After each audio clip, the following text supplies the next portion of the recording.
हे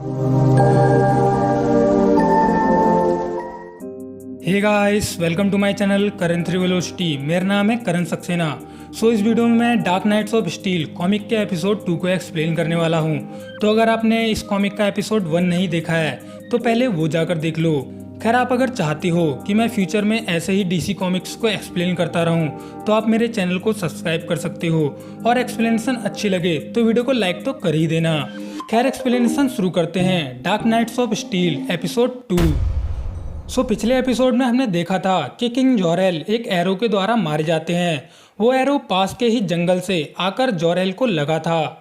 यहाँ पर ब्रूस को कुछ देर पहले ही पता चला था कि जोरेल उसके असली फादर हैं। मतलब ब्रूस जोरेल और मार्था वेन का बेटा है, और इसीलिए ब्रूस के पास क्रिप्टोनियन पावर्स हैं।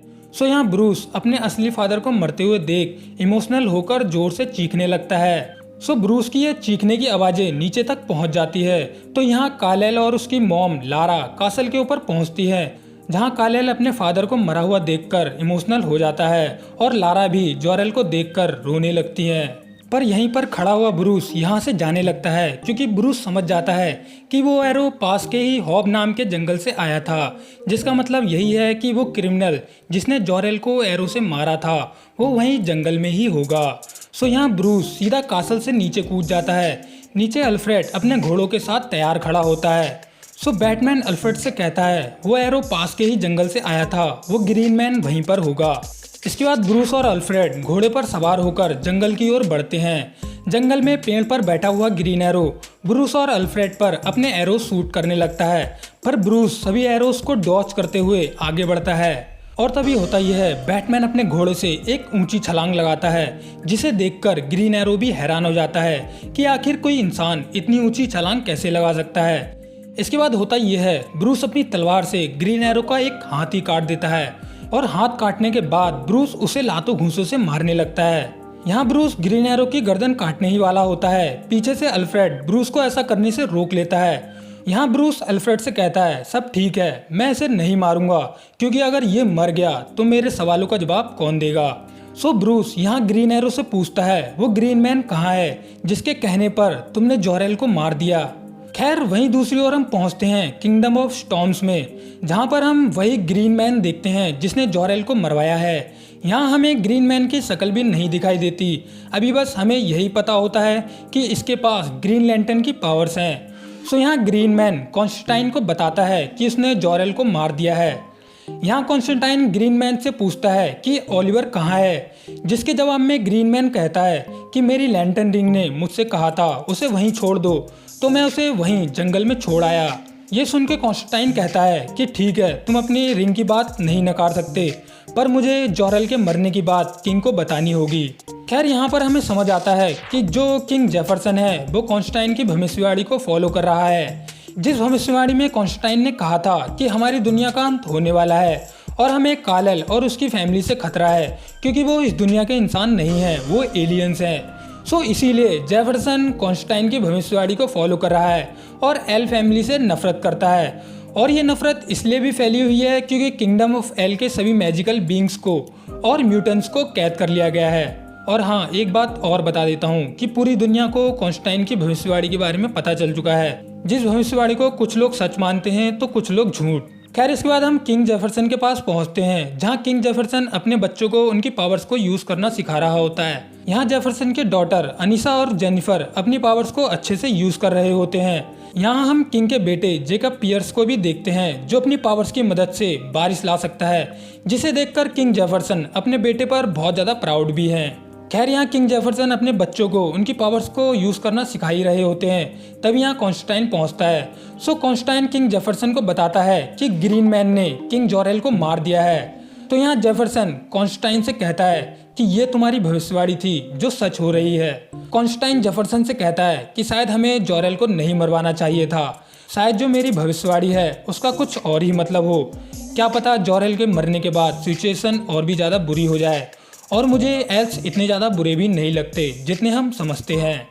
इसके जवाब में जेफरसन कहता है किंगडम ऑफ एल के सभी मैजिकल बींग्स गायब हो चुके हैं, शायद वो किसी दिन हम पर भी हमला कर सकते हैं, क्योंकि हमारे पास भी मैजिकल पावर्स हैं। कॉन्स्टेंटाइन कहता है कि हाँ, वहाँ मैजिकल बींग्स गायब हो रहे हैं, पर ये काम एल्स का नहीं है, उनके डार्क नाइट बैटमैन का है। ये सब उसने ही किया है। खैर यहाँ जेफरसन कॉन्स्टेंटाइन से कहता है कि वो सब मुझे पता है, पर क्या तुम मेरे किंगडम और मेरे बच्चों के फ्यूचर को सुरक्षित रखने की गारंटी दे सकते हो जब वो एलियंस इस दुनिया में जिंदा हैं?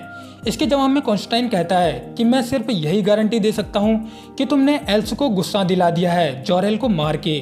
खैर इस पूरी कन्वर्सेशन से हमें समझ आता है कि king Jefferson house of L से बहुत ज़्यादा डरा हुआ है, जब से कॉन्स्टेंटाइन ने अपनी भविष्यवाणी की थी कि एल्स फैमिली से उसे खतरा हो सकता है क्योंकि वो लोग इंसान नहीं एलियन हैं। तो इसीलिए किंग जेफरसन ने जॉरेल को मरवा दिया है और अब एल फैमिली शायद वॉर भी शुरू कर सकती है या नहीं भी।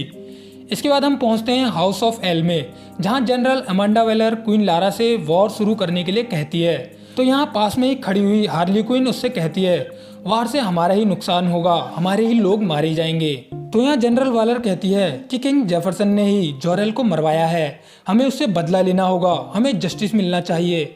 यहाँ अल्फ्रेड वॉलर से कहता है जस्टिस तक तो ठीक है, पर वॉर शुरू करना ठीक नहीं है। वॉर में बेवजह मासूम लोग मारे जाते हैं, ये चीज मैंने एक्सपीरियंस की है। ये सुन के क्वीन लारा कहती है मैं कुछ लोगों की गलती की वजह से वॉर शुरू नहीं कर सकती। सो जनरल वालर क्वीन से कहती है वो तुम्हें भी मारने आएंगे, जैसे उन्होंने किंग जॉरेल को मार दिया है।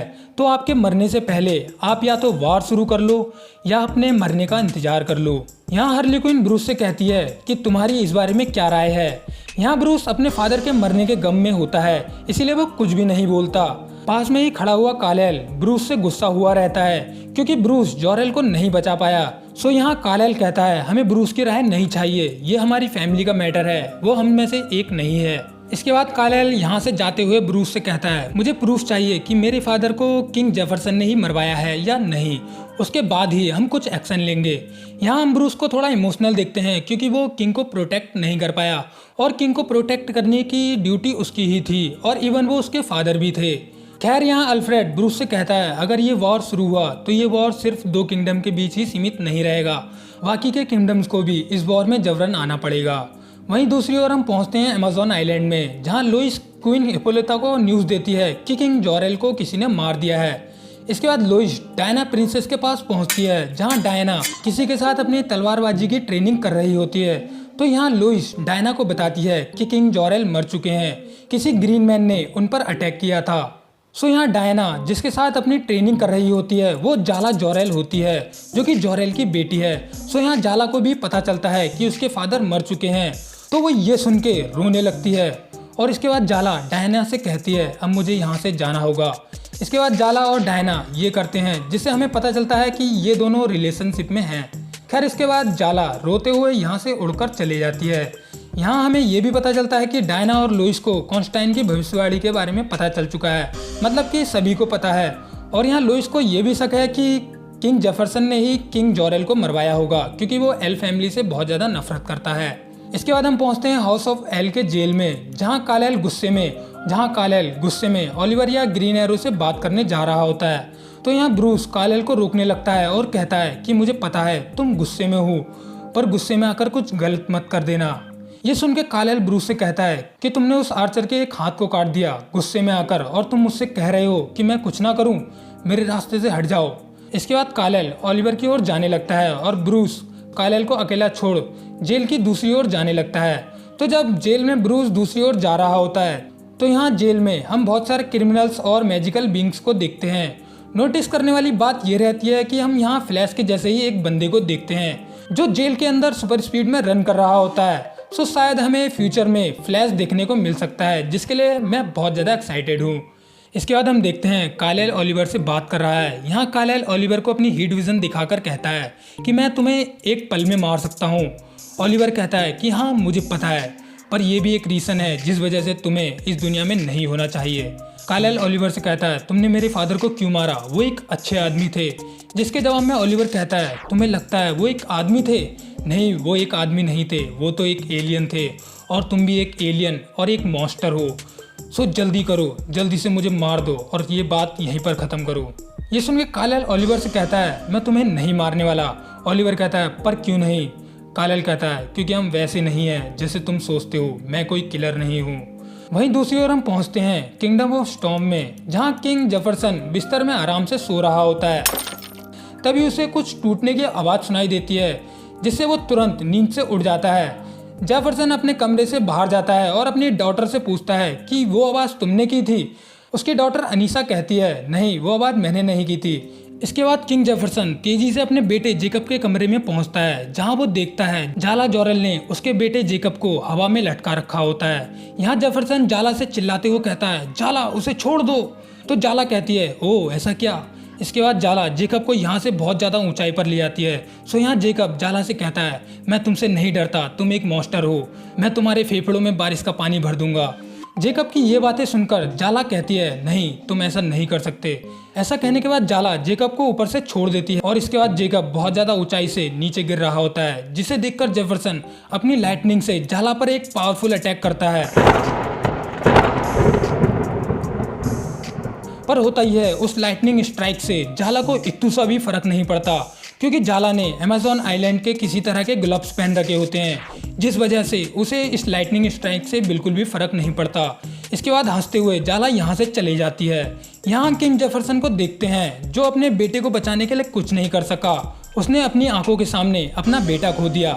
खैर यहीं पर डार्क नाइट्स ऑफ स्टील का एपिसोड 2 एंड हो जाता है। सो अभी तक ग्रीन मैन की मिस्ट्री बनी हुई है और जाला ने किंग जेफरसन के बेटे को भी मार दिया है। ये स्टोरी किस मोड पर जाएगी इसका पता तो हमें अगले एपिसोड में ही पता चलेगा। सो वीडियो पसंद आई हो तो वीडियो को लाइक कर देना और अगला एपिसोड देखने के लिए मेरे चैनल को सब्सक्राइब कर देना। तो हम मिलते हैं इस कॉमिक के नेक्स्ट एपिसोड में। So tata bye bye, take care.